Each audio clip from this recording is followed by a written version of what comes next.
Bonjour. Je tiens tout d'abord à vous remercier pour vos messages de soutien, ils me touchent beaucoup. Prenez tous grand soin de vous. L'époque de changement que nous vivons actuellement nous affecte tous de manière différente, mais je reste confiante, confiante quant à l'issue de tout cela, car je crois en la résilience. Je suis moi-même une survivante, une résiliente, et donc je crois en la résilience de l'humanité, individuellement et dans son ensemble. J'ai un de mes anciens mantras qui m'est revenu à l'esprit la semaine dernière. Le chant des cieux, la marche des peuples. Esclaves, ne maudissons pas la vie. Je dois avouer que le confinement me convient. Il ne me pèse pas comme à certains. Mon compagnon et moi-même, mes enfants et moi-même avons des relations aimantes basées sur la communication, la confiance. C'est l'amour inconditionnel.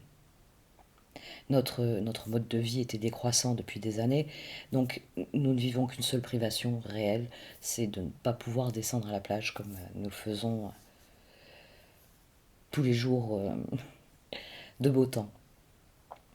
C'est un luxe, la pureté de l'eau, le rapport à l'eau, la proximité de l'eau. C'est, c'est un facteur de résilience pour moi.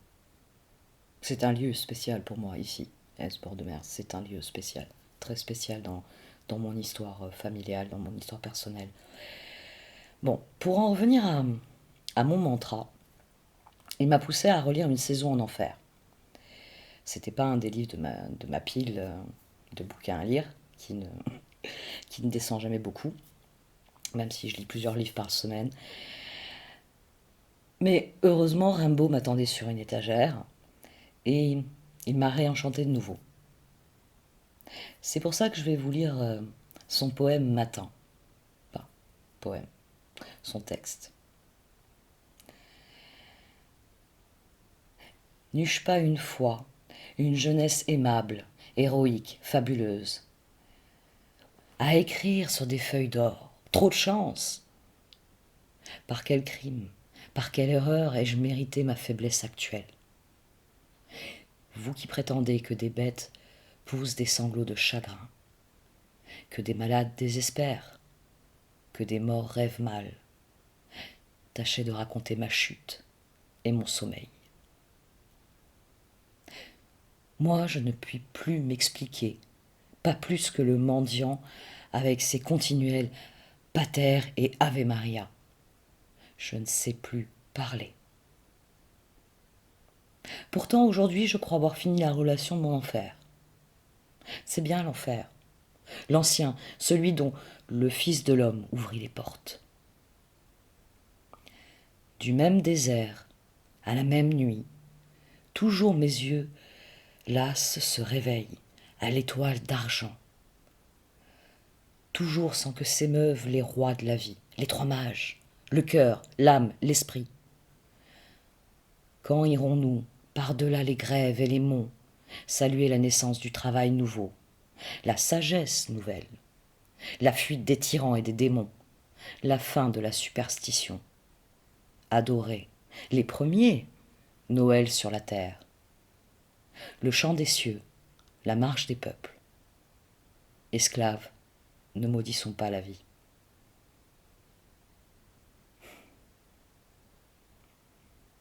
Ce n'est pas rien comme texte.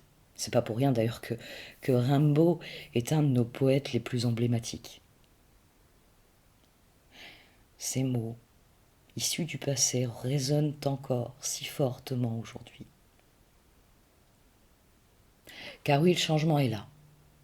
Et il nous pousse à prendre la vie à bras-le-corps et à changer, à évoluer, à mûrir.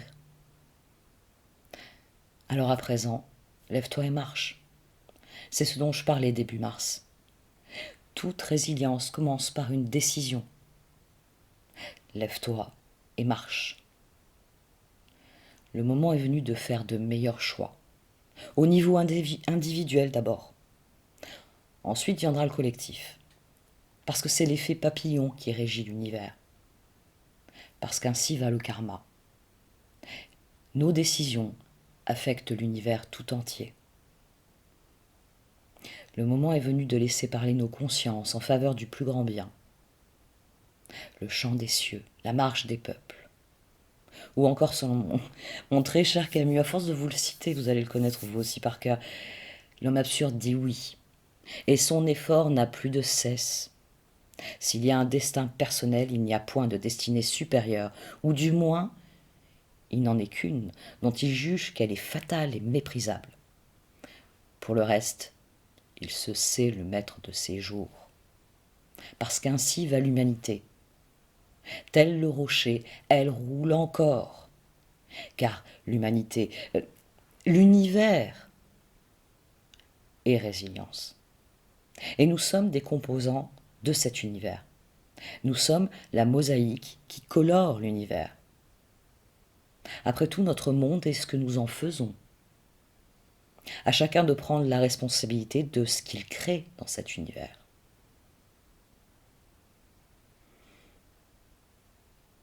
Je le disais, je suis résiliente et je suis décidée à utiliser ces cicatrices que je porte pour améliorer l'univers. Je cultive l'optimisme, parce que le meilleur reste à venir. Je fais confiance aux étoiles et au cœur des hommes. L'humanité finira par aller vers le plus grand bien. Le tout est d'imprimer ce mouvement au sein de la mosaïque, chacun à notre niveau, afin de passer de la sérénité, de l'équilibre individuel au bonheur collectif. Le chant des cieux, la marche des peuples. Que dire de plus? Ça deviendrait long et redondant.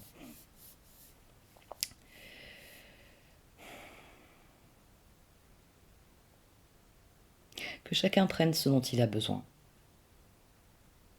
Et pour le reste, je vous fais confiance. C'est ainsi que je vais arrêter ce billet d'humeur pour ce mois-ci. Après tout, j'ai décidé qu'il fallait alimenter la flamme de l'espoir, la flamme de la vérité, la flamme de l'amour.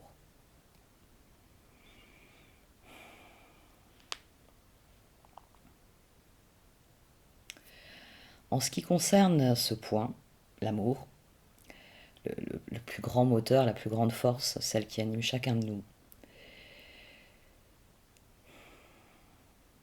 nous sommes divisés, nous sommes séparés, nous sommes confinés, nous sommes limités.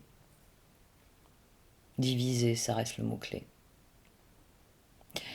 Alors de mon point de vue, il s'agit de soigner nos cœurs individuellement. Les circonstances actuelles ne se prêtent pas à des tirages généralistes qui seraient centrés sur les relations amoureuses. Peut-être que vous avez besoin d'un tirage dans votre vie amoureuse, c'est une chose. Mais globalement, ce que nous avons tous besoin, c'est d'aborder ce changement de la meilleure manière. Et je tiens aussi à l'autonomie financière qui me permet de faire vivre cette chaîne. J'ai donc décidé de réaliser pour cette mi-mois des tirages défis. Des tirages défis donc pour chaque signe du zodiaque. Il s'agit du défi que vous aurez à relever en cette dernière quinzaine du mois d'avril pour aborder le mois de mai sereinement. Ce tirage sera payant. Le montant sera volontairement minime parce que c'est les petites rivières qui font les grands fleuves. J'ai aussi prévu des achats groupés afin de regarder plusieurs signes à un prix réduit sans cumuler des achats individuels. Et je remercie d'avance à tous ceux qui me suivront pour cela sur Vimeo. Je vais d'ores et déjà parler du tirage en lui-même. Ce tirage s'articulera autour du tarot de la roue de l'année, qui développera les énergies en présence pour chacun des signes. Et il y aura aussi 4 cartes d'oracle, The Enchanted Map, la carte enchantée. Elles seront placées stratégiquement pour souligner le propos du tarot. Et pour conclure, je tirerai quelques cartes du Wisdom of Oracles. Ça reste vraiment un de mes jeux fétiches et je sais que certains l'ont regretté ces derniers mois. Il est vraiment très beau. Je vous présenterai le tirage tel qu'il sera sur Vimeo, sans détailler les cartes, juste l'atmosphère générale du tirage afin de vous permettre de déterminer si le tirage est susceptible de vous intéresser ou pas. À vous de voir ensuite si vous désirez cliquer sur le lien qui se trouve dans le menu titre. Avant de conclure, comprenez bien que le changement, tout changement est positif. C'est la façon de l'aborder qui conditionne cet aspect positif, sa façon d'accueillir les événements. Et la meilleure des manières, la première chose à faire, c'est de prendre soin de soi.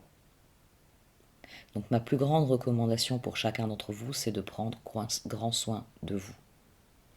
N'oubliez pas que l'univers n'attend qu'une chose de vous. Et elle tient en ces quelques mots. Lève-toi et marche. Parce que c'est le propre de l'homme. Alors faites-vous confiance. Et accueillez les circonstances. Tirez-en parti. Tirez-en ce dont vous avez besoin pour que le moment venu, les choses bougent physiquement pour vous, réellement. Merci de m'avoir écouté. À tout de suite. Voici donc comment se présente ce tirage défi pour vous, amis Cancer. La période va être propice à des redécouvertes, intentions. Il s'agit réellement de réfléchir à la marche à suivre, à ce que vous entendez faire par la suite. Dragon's Lair en bas à gauche, le conseil des cartes est vraiment de consolider vos fondations, de prendre conscience de ce que vous avez d'ores et déjà construit et de mettre à profit cette période pour prendre un nouvel élan. Vous avez eu 2 cartes, Oracle, Unexpected Visitors et Peaks of Joy. Et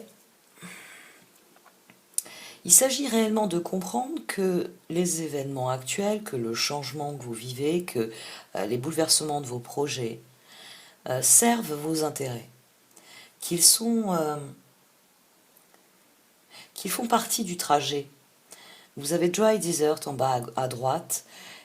Il s'agit réellement de comprendre comment vous pouvez inscrire ce que vous êtes en train de vivre, ce que vous allez vivre dans ces circonstances qui sortent de l'ordinaire, qui sortent du naturel, du normal, du régulier, et de comprendre à quel point cela peut nourrir votre vision de l'avenir et en vous aidant à aller à l'essentiel, à ce que sont vos réelles intentions. Vous menez exactement là où vous voulez aller. C'est réellement vos objectifs ici qui doivent être épurés.